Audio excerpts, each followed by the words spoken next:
Studying the skin of the great white shark could help reduce drag in aircraft.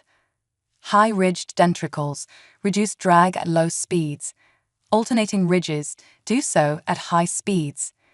The great white shark, Carcharodon Carcharias, is a swift and mighty hunter, capable of reaching speeds as high as 6.7 ms/s when breaching, although it prefers to swim at slower speeds for migration and while waiting for prey.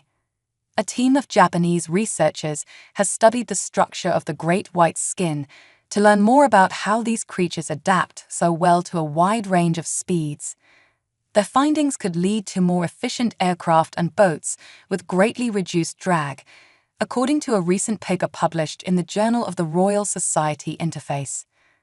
As previously reported, anyone who has touched a shark knows the skin feels smooth if you stroke from nose to tail. Reverse the direction, however, and it feels like sandpaper. That's because of tiny translucent scales, roughly 0.2 millimeters in size, called denticles, because they strongly resemble teeth, all over the shark's body, especially concentrated in the animal's flanks and fins. It's like a suit of armor for sharks, and it also serves as a means of reducing drag in the water while swimming. Pressure drag is a result of flow separation around an object, like an aircraft or the body of a mako shark as it moves through water. The magnitude of pressure drag is determined by the shape of the object. It's what happens when the fluid flow separates from the surface of an object, forming eddies and vortices that impede the object's movement. Since the shark's body is constantly undulating as it swims, it needs something to help keep the flow attached around that body to reduce that drag. Denticles serve that purpose. There is also friction drag arising from the shear force between the fluid medium and a moving object's surface.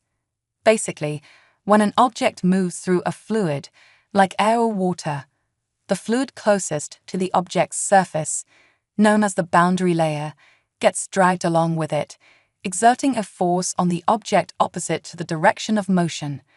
The greater the distance from the surface, the greater the velocity of the flow speed. For instance, mako sharks can swim as fast as 70 to 80 mph, earning them the moniker cheetahs of the ocean. Back in 2019, scientists at the University of Alabama determined one major factor in how mako sharks are able to move so fast: the unique structure of their skin, especially the denticles around the flank and fin regions of their bodies.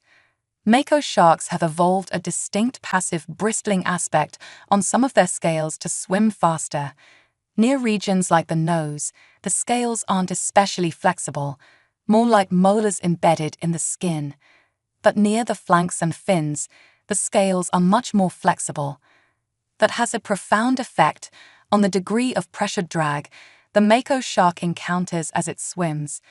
The denticles of the mako shark can flex at angles more than 40 degrees from its body, but only in the direction of reversing flow, i.e., from tail to nose. This controls a degree of flow separation, similar to the dimples on a golf ball.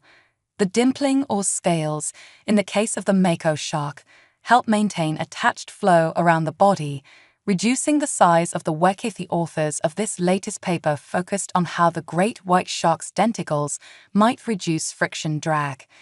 They collected 17 skin samples from different locations on the body of a great white shark in the collection of the National Museum of Nature and Science in Tsukuba, Japan, including the snout, dorsal fin, lateral and ventral body, caudal fin, and the ventral sides of the pectoral fin. The shark was already dead when it was found by local fishermen in 2014. The samples were wrapped in wet tissue paper and placed in a plastic tube to keep them from drying out and then CT scanned.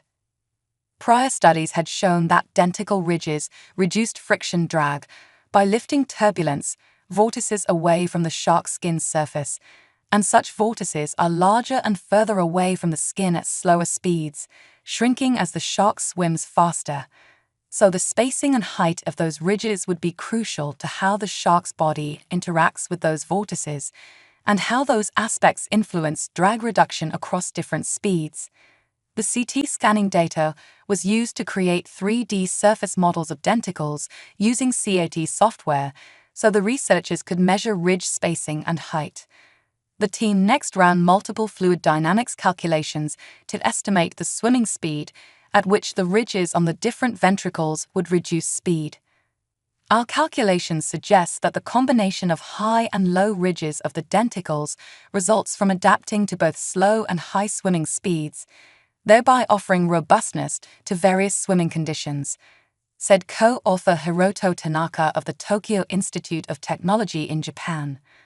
High ridges likely reduce drag at low swimming speeds, and high